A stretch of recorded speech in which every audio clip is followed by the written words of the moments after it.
सत्कारयोग साध संगत जी,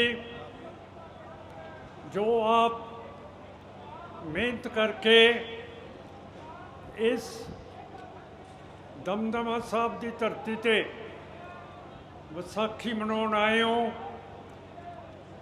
सिख कौम का जन्मदिन, आपनों मैं अपने हिरदे तो फतेह अर्ज करदा। वाहिगुरू जी का खालसा, वाहिगुरू जी की फतेह। अज विसाखी के उत्ते 52 दिन हो गए है जद निरंकारियों ने सिखां दे उत्ते हमले कीते सी।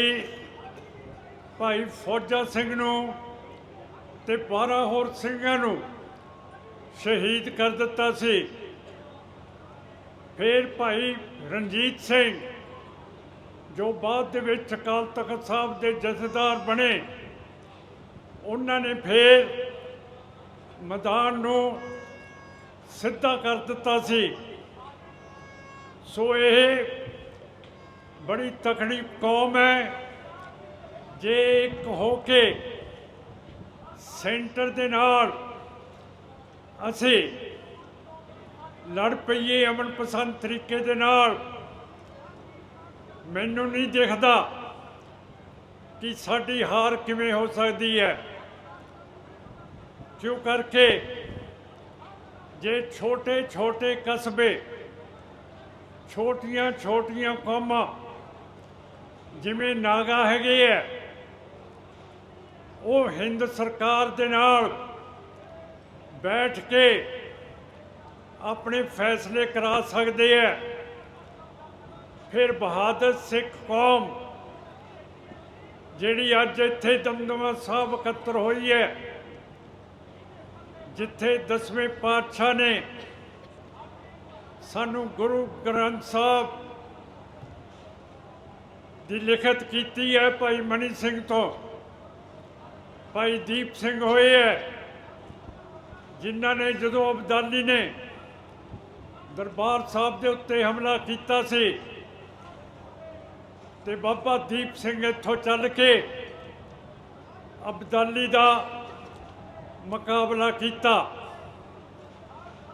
मैं अज कहना चाहुंदा अमित शाह ते मोदी जिहड़े पार्लीमेंट दे विच गल्लां करदे है संत जरनैल सिंह भिंडरांवालिਆਂ के खिलाफ, गुरु ग्रंथ साहब के खिलाफ, ओए अमित शाह मोदी जी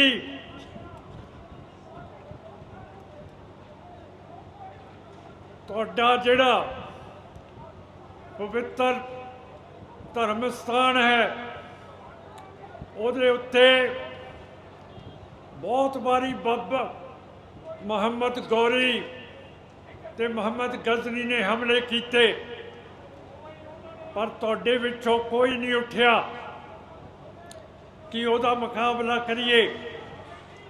सगों सिख राज दे विच जिहड़े सोमनाथ मंदिर दे उत्ते चांदी के दरवाजे लगे हुए सी, वो सिख फौजा ने गजनी अफगानिस्तान तो हासिल करके अज दरबार साहब दे विच वो सुशोभित ने। जो महाराज जी दसाई दरबार साहब दे विच प्राइम मिनिस्टर आया सी, उसने कहा कि ये दरवाजे साडे हैं, इन्हों तुसीं वापस करो सोमनाथ मंदिर दे। ते साडे उस वेले दे प्रधान तलवंडी साहब ने कहा कि ये तलवार की नोक दे उत्ते आए है, जे तुहाडे कोले तलवार की नोक है तो तुसीं लैके जा सकते हो। फिर ये गुजराती वाजपेयी नूं देसाई नूं महाराज जी देसाई नूं कहा, ते तुहानूं पता है कि महाराज जी देसाई अपना मूत पींदा हुंदा सी। ਹੁਣ ਇਹਨਾਂ ਨੇ ਸਵਾਹ ਕਿਸੇ ਦੇ ਨਾਲ ਮੁਕਾਬਲੇ ਕਰਨੇ ਹੈ। ਇਹ ਲੋਕ ਬੋਲਣ ਜੋਗੇ ਹੈ। ਜੇ ਤੁਸੀਂ ਸਾਨੂੰ ਪਾਰਲੀਮੈਂਟ ਦੇ ਵਿੱਚ ਭੇਜਦੇ ਹੋ, ਉੱਥੇ ਹੱਲਾ ਪਾ ਦਿੰਦੇ ਆ, ਬੋਲਣ ਨਹੀਂ ਦਿੰਦੇ। मैं क्या बाहर आओ, महाराज ने किया 1.25 लाख से एक लड़ाऊं, आ जाओ बाहर, मैं तुहानू एक एक करके ठोका।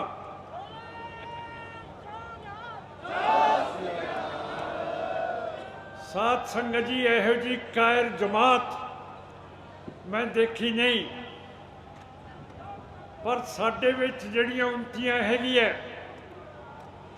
साडा जिहड़ा सिर झुकिया होया इन्हां दे खिलाफ, वो भी आपां देखिए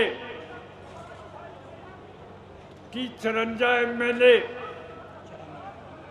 आम पार्टी दे अपने बना के, जिहदा कदे असीं नां नहीं सी सुनिया, झाड़ू वाली पार्टी नूं आपां ने तख्त दे उत्ते बिठाता, ते जिहड़ा गुरु हरगोबिंद साहब ने सानू श्री साहब दिती सी, इस दा मैंबर ना अज पार्लीमेंट च है, ना असैंबली दे विच है। फिर साडी फतेह किवें हो सकदी है जे असीं अपनी कौमीयत भुल गए हैं। 10वें पातशाह का हुक्म है, इन गरीब सिखों को दो पातशाही। जे उन्होंने सानू पातशाही बख्श दी है, तो फिर असी लैण दे तैयार क्यों नहीं है? क्यों नहीं आपां अमन पसंद तरीके दे नाल वोटां पा के अपना लहगा देश खालिस्तान प्राप्त करिए? ये अज बहुत बड़ा सवाल है। जिन्ना चेर आपां इक ना होवांगे, एक जबान दे विच खालिस्तान नहीं मंगांगे, उन्ना चेर साडे दुश्मन सानू पाड़ के रखणगे। कोई भी अकाली दल दा प्रधान बन जे, कोई कुछ बन जे, पर जिन्ना चेर मैदान दे विच आके अपना निर्णय नहीं दसदा कि मैं की करूँगा, उन्ना चिर फजूल है इहो जिहे प्रधानां नूं मनना जां इन्हां दे मगर लगना। अपनी पार्टी नूं 40 सालां तो संत जरनैल सिंह भिंडरांवाला दी लीह ते जिहड़ी चल रही है, बगैर विघन तो आपां चल रहे हैं। फिर आप देखो साडी पार्टी दे विच की माड़ा है, जिथे आपां इकट्ठे हो के ये जंग नहीं लड़ सकते ते जित नहीं सकते। ये सारियां गल्लां तुहाडे नाल मैं अज करन नूं इत्थे आया। 17 तरीक नूं मैं तुहानूं सारिआं नूं सੱਦਾ दिंदा कि आपां अंमृतसर वाटे इकट्ठे होइए। वाघा पंजाब ते पाकिस्तान का बॉर्डर है। तुसीं सारे शायद किसान मजदूर हो, शायद जिमीदार हो, तुहानूं पता है कि साडे नाल की ठगी हो रही है। साडी कणक दा भाव सेंटर की बीजेपी RSS ने 2400 रुपया क्विंटल रखे है, और अपना पंजाब जिहड़ा दूजे पासे है वाटे तो उत्थे तक में अपनी जिंस बेचीए ते भाव से 3400 रुपया क्विंटल है। 1000 रुपये का फर्क है। जे 100 क्विंटल तुसीं बेचदे हो 1 ਲੱਖ ਰੁਪਈਆ ਸਾਨੂੰ ਜ਼ਿਆਦਾ ਮਿਲੂਗਾ। ਸਾਨੂੰ ਐਵੇਂ ਇੱਕ ਸਾਰੇ ਬਣਾਈ ਜਾਂਦੇ ਆ, ਬਾਰਡਰ ਨਹੀਂ ਖੋਲ੍ਹਦੇ, ਸਾਡੀ ਗੱਲ ਨਹੀਂ ਮੰਨਦੇ। ਸਾਧ ਸੰਗਤ ਜੀ, ਇਹ ਮੈਨੂੰ ਸ਼ਰਮ ਆਉਂਦੀ ਹੈ ਕਿ ਇੰਨਾ ਚਿਰ ਹੋ ਗਿਆ ਤੁਹਾਡੀਆਂ ਬੇਨਤੀਆਂ ਕਰਦੇ ਆ ਕਿ ਰਾਜ ਪ੍ਰਾਪਤ ਕਰੋ। ਸੰਤ ਜਰਨੈਲ ਸਿੰਘ ਦੇ ਆਖਰੀ ਲਫ਼ਜ਼ ਸੀਗੇ ਕਿ ਜੇ ਹਿੰਦ ਦੀਆਂ ਫੌਜਾਂ ਇੱਥੇ ਦਰਬਾਰ ਸਾਹਿਬ ਤੇ ਆ ਗਈਆਂ ਤਾਂ ਖਾਲਿਸਤਾਨ ਦਾ ਨੀਂਹ ਪੱਥਰ ਰੱਖਿਆ ਜਾਊਗਾ।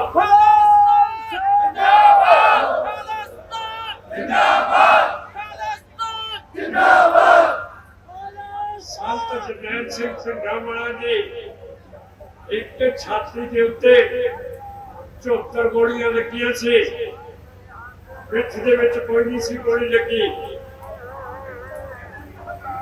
ਇੱਕ ਬਹੁਤ ਵੱਡਾ ਸ਼ੇਰ ਪਾਕਿਸਤਾਨ ਦਾ ਕਵੀ ਲਿਖਦਾ ਕਿ ਸਾਡੇ ਪਾਕਿਸਤਾਨ ਦੀ ਲੜਾਈ ਇੰਡੀਆ ਦੇ ਨਾਲ 1975 ਦੇ ਵਿੱਚ ਹੋਈ ਤੇ ਸਾਡਾ ਜਿਹੜਾ ਜਰਨੈਲ ਸੀ ਜਨਰਲ ਨਾਜ਼ਰੀ, उसने 96,000 पाकिस्तान की फौज ਉਹਦੇ ਇੰਡੀਆ ਦੇ ਅੱਗੇ ਹੱਥ ਖੜੇ ਕਰਤੇ। ਤੇ ਉਹ ਕਵੀ ਕਹਿੰਦਾ ਜੇ ਸਾਡੇ ਜਰਨੈਲ ਦੀ ਚੀਚੀ ਦੇ ਉੱਤੇ ਚੀਰ ਆ ਜਾਂਦਾ, ਉਹ ਤੁਪਕੇ ਡਿੱਗਦੇ ਤੇ ਅਸੀਂ ਕਹਿੰਦੇ ਕਿ ਪਾਕਿਸਤਾਨ ਤੇ ਪਾਕਿਸਤਾਨ ਦੀ ਜਰਨੈਲ ਨੇ ਇੰਡੀਆ ਦੀ ਫੌਜ ਦੇ ਨਾਲ ਲੜਾਈ ਕੀਤੀ ਹੈ। ਔਰ ਕਹਿੰਦਾ ਸਾਡਾ ਜਰਨੈਲ ਉੱਥੇ ਹੱਥ ਖੜੇ ਕਰਕੇ ਆਪਣਾ ਪਿਸਤੌਲ ਕੱਢ ਕੇ ਜਨਰਲ ਜਗਜੀਤ ਸਿੰਘ ਰੋੜੇ ਦੇ ਹੱਥ ਦੇ ਵਿੱਚ ਫੜਾਤਾ। ਕਹਿੰਦਾ ਇਹੋ ਜਿਹੇ ਜਰਨੈਲ ਨਾ ਜੰਮੇ ਕੋਈ ਵੀ ਮੁਲਕ, ਤੇ ਜੇ ਜਰਨੈਲ ਜੰਮਣੇ ਹੈ ਉਹ ਜੰਮੇ ਜਰਨੈਲ ਸਿੰਘ ਭਿੰਡਰਾਂਵਾਲਾ।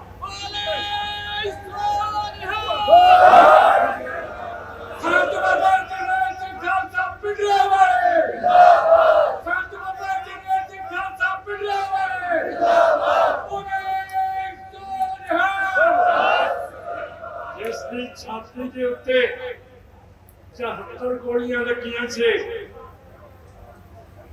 ਫੌਜ ਦਾ ਅਸੂਲ ਹੈ ਕਿ ਜਿਹੜਾ ਵਿਰੋਧੀ ਅਫਸਰ ਜਾਂ ਸਿਪਾਹੀ ਮਾਰਿਆ ਜਾਵੇ, ਫਤਿਹ ਕਰਨ ਵਾਲੀ ਫੌਜ ਉਸ ਦਾ ਸੰਸਕਾਰ